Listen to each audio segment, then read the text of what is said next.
ভারতের প্রাক্তন প্রধানমন্ত্রী তথা ভারতরত্ন অটল বিহারী বাজপেয়ীর ১০০তম জন্মদিন উপলক্ষে দুস্থদের শীত বস্ত্র বিতরণ করলেন মাটিগাড়া নকশালবাড়ি বিধানসভার বিধায়ক আনন্দময় বর্মন।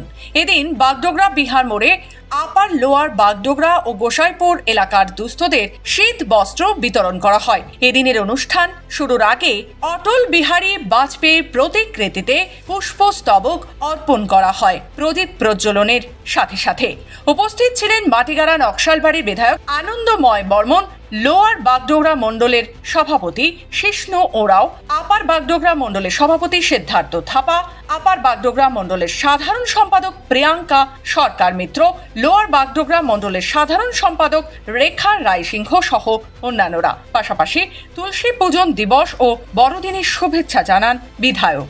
দেখুন, আজকে তো অনেকগুলো বিশেষ দিন রয়েছে, সেজন্য আজকে একটা আমাদের দেশের প্রাক্তন প্রধানমন্ত্রী ভারতরত্ন অটল বিহারী বাজপেয়ীজির ১০০তম জন্মদিন।